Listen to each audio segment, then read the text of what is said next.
So it is January the 24th, 2015. We're at New Manor Farm and we're talking to Andrew and Eleanor Hogarth. So Andrew, I think we're starting with you. When did you first come to the village? We moved in on the 20th of July 1982, I think. That's very precise. Wonderful. Well, it was the day before my birthday. Mm-hmm. Wonderful. And you bought from Freddie Laker, am I right? No, we bought from somebody called Mrs. Merry, who was a divorcee who had owned the house for, a couple of years maybe? Right. And Freddie Laker lived here from, I think, 1969 to 1975. Right, so when did you come? We came in 82. 82, yes. And there'd been two owners in between. I see. So there's Mr. and Mrs. Donald, who I've never met. So the legend of Freddie Laker, we can't sort of go through you for any of the good. I heard that he had planned to build lots of houses and... No, I don't know anything about that. I mean, he owned the farm that's all around us, and he owned what is now called Woolgar's Farm, probably was called Woolgar's Farm in those days. Mm. So basically he owned the whole of the hillside on the downs opposite the village. Oh, really? Which was about 1,100 acres. And he owned the two cottages next door, which are called Lavender and Chapel Cottage. Chapel and Briar, something like that. And he had a big farmyard in Woolgar's Farm. And the buildings next to us were a sort of small original farmyard where they kept the horses. And he also farmed what is now the golf course and the fields opposite the golf course running down to the traffic lights. And he farmed? Well, Freddie Laker didn't do the actual farming, didn't do the difficult stuff himself. Tim Haynes did that. Yeah, we did have a farmer. And when we moved in, Tim was living in the first cottage? No, the second. The second cottage just down there. And Freddie Laker's chauffeur and housekeeper, or ex-chauffeur and housekeeper, living in the other cottage. Right. Sort of, and the farm was still sort of going, wasn't it? Oh yes, they had cows and they had a lot of horses. So do you reckon that is the last farm within the village? Because you think of all the old farmhouses. It's certainly the last working farm in the village. There was the buildings next to Tunmore Farm were still in existence. I don't think they were being used by Lord Forty even in those days. But I mean, they were sort of obviously usable in those days, whereas they subsequently deteriorated. But basically there were in the village, there was Freddie Laker's farm, which he called New Manor Farm, which is fundamentally what is now the golf course, which he rented that land, and a few fields opposite which he still had. And these fields that are now occupied by the cottages next door. He'd had to sell Woolgar's Farm when his airline went bankrupt, which was sometime in the 1980s, I guess, late 1970s, very early 80s. When Laker Airways went under, he had guaranteed part of its debt and used the farm as security, so they nabbed the farm and sold it. Oh, how interesting. So the only other farming that was going on was that Lord Forty's used to farm his estate in those days himself, rather than have contractors, which is what happens now. And he had a very large dairy herd, which surprisingly managed to get the contract to supply milk to Trust House 40. So that used to produce milk and cheese, and they used to graze the whole of the Hatchlands Park estate. And I think occasionally used to grow other stuff on the field by the entrance. I seem to remember them growing wheat on that field. but the main park was just used for grazing and shooting pheasants, of course, which was the reason for him owning the estate. So when you bought this, can you remember what it was like, and how much did you actually buy? Did you own those cottages next door? No, we just bought this house. It's pretty much as it is, although Freddie Laker had, because he'd modernised it in the late 1960s, he'd removed a lot of the Victorian features from the building. All the cornices, for instance, he'd taken away, which we've gradually replaced.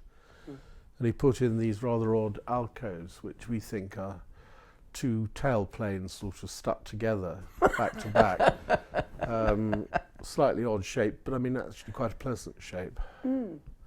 Looks faintly Moorish. Victorian Gothic, I think. Yes. Okay, Victorian Gothic. But he'd renovated the house to a pretty good standard, actually. Right. So all the fundamentals were there. It's been a bit neglected, hadn't it? Yes, it had, yes. Oh. He, Well, subsequent owners had not kept it up to the standard that it looked as if Laker had kept it up to. And things like the carpet. He had carpets made so there were no seams. It was one sheet of carpet. Yeah, this room had a Specially single. This room, for instance, had one solid length of carpet. I mean, we didn't even notice it, frankly. Somebody pointed it out to us, that there were no seams at all in either direction in this room. It had been woven on an extra wide loom, specially, and then fitted in here. So that was the extravagance, that sort of extravagance that he went to. Very exotic, yes. Yeah. Yes. He also put in a swimming pool, which is basically the pool we've got now, although we've modernised it. But the silly Pratt put it in on top of the tennis court. So instead of having a tennis court and a swimming pool, we just got a swimming pool. What a shame. Yeah. What a shame. But you've obviously done lots since you've been here. It's a very, very beautiful home. It's lovely. So what do you remember of the village when you first came? How did it strike you? Well, so far as the fabric of the village is concerned, I mean, it was pretty much as it is today. I mean, the only development that has taken place at all in this village is the so-called modernisation of the two cottages next door and the conversion of some of the stables next door into houses. I can't think that... on Ripley Road, of course, one of Lord Fortey's cow barns has been converted into it was supposed to be a workshop for scenery for film and theatre, but in practice everybody uses blue screens now, so its original purpose has gone. But some of the farm buildings are being converted. Because the tithe barn would have been converted. The Tithe barn had already been converted, yes. Relatively newly, I think. Yes. That had been converted. All the other farm buildings have been converted over the years. I can't actually think of a farm building that's left. Sally Graham's probably got a couple of barns next to her house, which have still barns in some shape or form. And then Neil and Bug have got a huge barn, which is one they're not allowed to convert, although I think they'd dearly love to do so. Yeah, but basically all the farm buildings have gone. Certainly none of them are used for farming anymore. The fabric of the place, pretty much the same. Most of the houses have been improved considerably over the years. You know, I don't know how many conservatories there are now, but there are an awful lot of... Yeah, put down conservatories. There's an awful lot of conservatories here, and there are an awful lot of small, medium and large extensions that have been put onto the houses. And I don't think there are any sort of really derelict houses anymore. Gentrification, really. Yes, I mean, all the houses, the people who lived here have changed considerably. There used to be a lot more sort of original inhabitants, if I can put it like that. than there are today. Estate workers. There were a fair number of estate workers still living in the village. There were a lot more working class people living in the village than there are today. Were the cottages all one colour, or had the gentrification begun? No, the Goodhart Rendell estate had been sold off quite a few years before, I think in the mid-50s. And the estate that had been inherited, gradually sold by a couple of people who I've never met, gradually sold off all the houses they own. I'm not sure they actually own any houses in the village anymore. I mean, they sold off that land that the gypsies subsequently snapped up. So who were they? It's called the Dun something estate, isn't it? Anyway, they're Goodhart Rendell's sort of great nephews or something like that. And they inherited the village and they sold it up gradually. But there were still a few houses that were occupied by the estate when we moved in. There was one at the bottom of the road to High Clandon, for instance, which was occupied by his old secretary or something. She was secretary or housekeeper. Anyway, there were a number of estate cottages still left, but really very few by then. Fascinating. And it, of course, wasn't National Trust. It was a... No, well, it was National Trust, but it wasn't open to the public, Hatchlands. It was a girls' finishing school. When you came? Yeah. Right. And they played absolutely no part in the village at all. You never saw them. I mean, it was only the fact that people knew that it was a girls' finishing school that told us that. I mean, you never saw anything happening there. So when did the National Trust start operating? Well, at some stage, the girls' finishing school closed, and the National Trust decided that they would upgrade the house and open it to the public.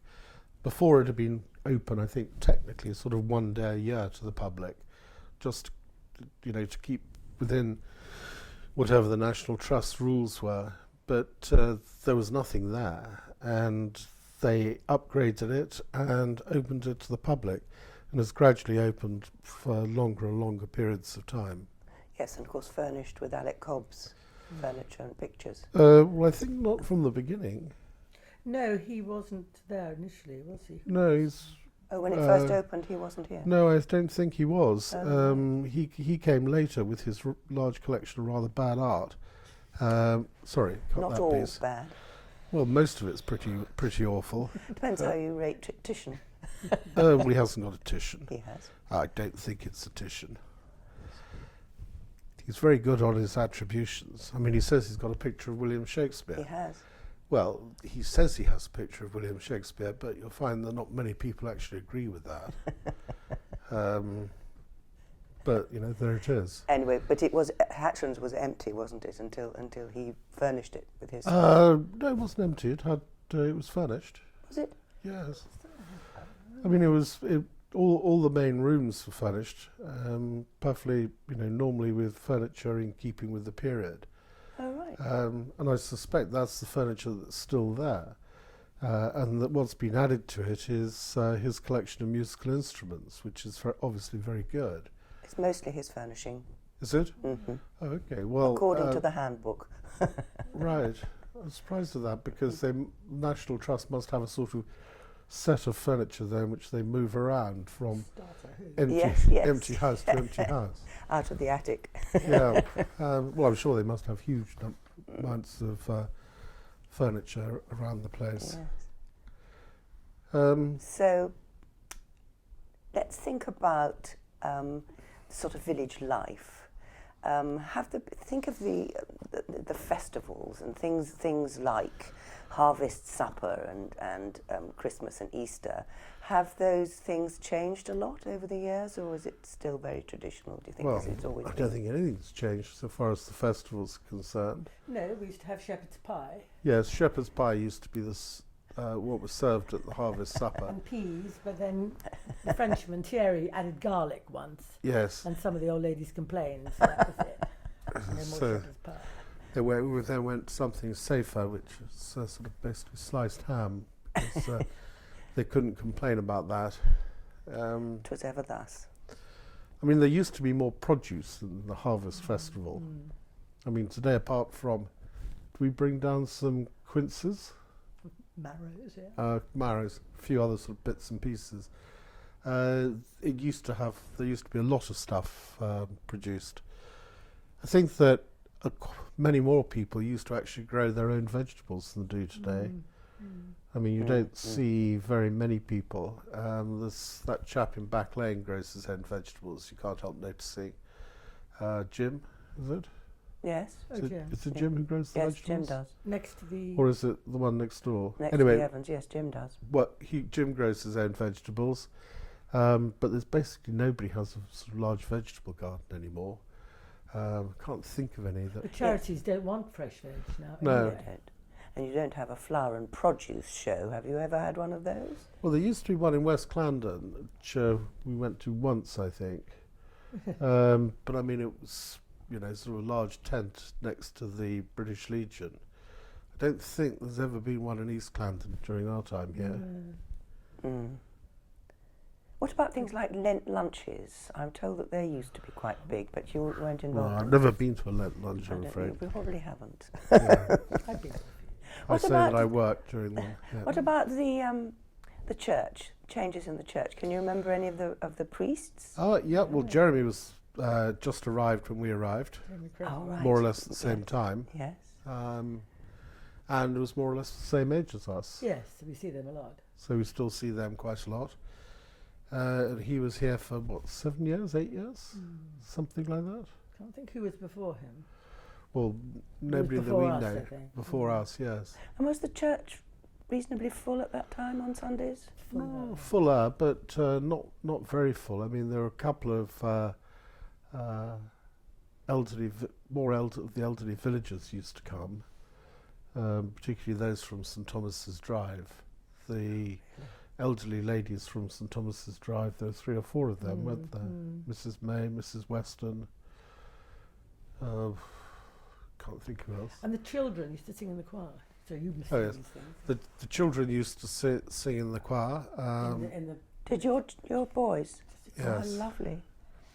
Yes. with Sue Body. Sue Body, yes. Yes. No, I think it was much the same. So they would wear their Like cassocks. like cassocks. Yes. Yeah, wonderful. Well, resented that deeply. Well, no, that was the only reason they did it. They laugh. We've only just got rid of those.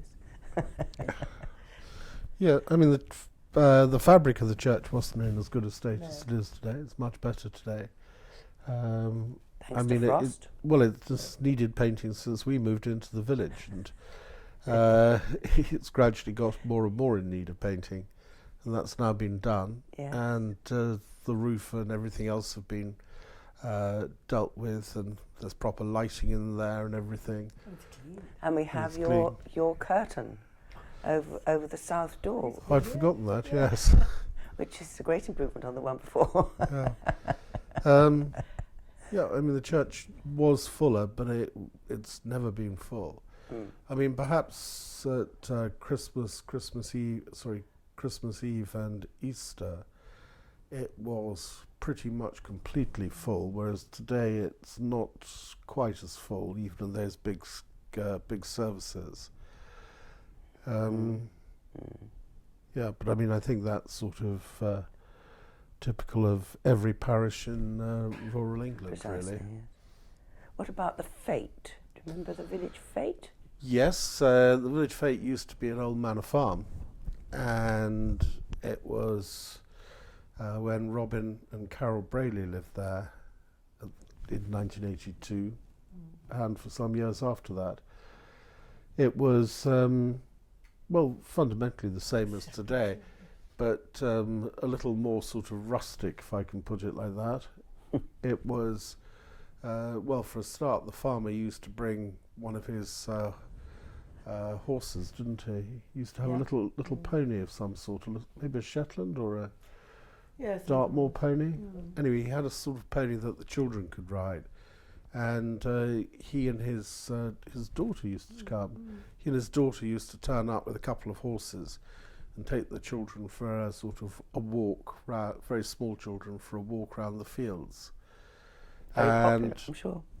you know, there was just outside the back door there was what was originally, I think, a pig pen or a pigsty, and there used to be a pig put in it, and you had to guess its weight, which was quite amusing. You didn't actually win the pig, thank God, at the end of it, but there was a prize for it. So it's become more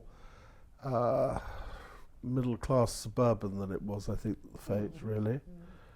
I mean, yeah. Are there any characters in the village that you can remember? You talk about the old villagers who were there, and there are very few, really, the original villagers left in the village now. Well, there are almost none, in fact. I mean, Snellgate used to be local authority accommodation, and it was occupied pretty much exclusively by people who'd been born or brought up in the village. But with the right to buy, they all bought their houses, sold them, and moved to Benidorm, I think, or on the proceeds or on the profit they made. So what have you got? You've got 3 or 4 still occupied by people who originally come from the village. The other 8 are just open market houses now. St Thomas's Drive, well, I mean, there's 2 extended families living in St Thomas's Drive? Do you know the history? Do you know the history of St Thomas's Drive? Goodhart Randall built it. It's a charitable act for villagers. And it's still a sort of housing association. It's a housing association, yeah. And sort of is handed down, I think, through the families. Well, I think it's a housing association where the members or people with a vote are the people who live in the houses. Right. So it's a sort of self-governing housing association without much outside influence, and I think most of the people there are related to each other or to the previous tenants. It's strange in that it is such a cohesive village now, but it seems that St Thomas Drive don't seem to be integrated into the village so much. Well, most of the rest of the village is made up with people who, you know, work outside the villages. Apart from the what's his name, who does woodworking down at the back of Back Lane. Oh yes, Griffiths. Waldo Griffiths. I can't think of anybody who actually works in the village anymore. Yes. There are people who obviously work in the pub. There's Jim, who's retired from Lord Fortey's estate but works around the village. But there's nobody who actually has a job in the village apart from Waldo, as far as I can think. No, I mean, obviously right. some of the pub staff live on site, but yeah. Now that's another change, I would imagine, from when you came here, is the pub. Yeah, it was absolutely ghastly when we came. It wasn't ghastly. It was. Was it the Wishing Well at that time? No, that's long before it was Ye Olde Wishing Well. It was Queen's Head. It was run by a man with a beard whose name I've forgotten, who was perfectly pleasant and quite nice, but it was an unmodernised pub. If you go to the Barley Mow in West Horsley, that's a bit unmodernised, and that's basically what the Queen's Head was like. A wonderful long bar, didn't it? Yeah, it had a long bar in the front. Effectively, there was a lounge bar and a public bar, and you walked in through the entrance at the front in the old-fashioned way, turned left for the lounge bar, turned right for the public bar, where there was probably a darts board in the public bar. And there was a skittle alley, wasn't there? Well, the kitchen was originally a skittle alley, but that had been closed as such. And basic but reasonable food. Yeah, I mean, it was pretty basic food. We're talking sort of scampi in a basket stuff, but you know, there was food there. I can't remember what his name was. It wasn't the centre of the. No, I mean, the only time I can think of when people used to go down there in sort of numbers would be. I remember them going down before lunch on a Sunday. You don't, but that's probably because you were cooking the lunch. But it wasn't really the centre of the village at all in those days. Which it is now. Well, it's very much the centre of the village now. I mean, last night, how many of us were there? Probably a dozen. Yes, probably a dozen of us down there last night. That's fascinating. Thank you so much. Is there anything else that you think that we haven't covered that you might like to chip in on? The playground. Well, it's much the same, really. Well, it's not. Well, the village playground. All right. Well, the village playground was Put the kettle on. was a very nice Look, they want playground. you too. Same sort of size, and had about the same number of pieces of equipment in it. Highly dangerous. Every single one of them would be condemned by health and safety today. They had a swinging plank. Now, if you could imagine a 12 or 14 foot plank suspended on two sets of arms from a height of about 10 foot, and the children could get on it and swing it backwards and forwards like a giant sort of, swing it like they do a swing. But of course, this thing's like an old-fashioned battering ram. And if it hit anybody, there was no fencing around it. And they had this thing called a witch's hat, which was a bit like an ice cream cone upside down on a pole, and with a wooden surround which children could sit on, and you could swing it round and round the central pin. Well, I mean, there was no safety surface or anything. If the children fell off, they just sort of hit whatever they hit. There was no safety surfacing on anything. No. When we had we changed the equipment when I was chairman of the parish council, and when we did that, a man from the Royal Society for Prevention of Accidents came down to have a look, and he basically told us we had to get rid of everything and start afresh. I mean, the slide was enormously tall.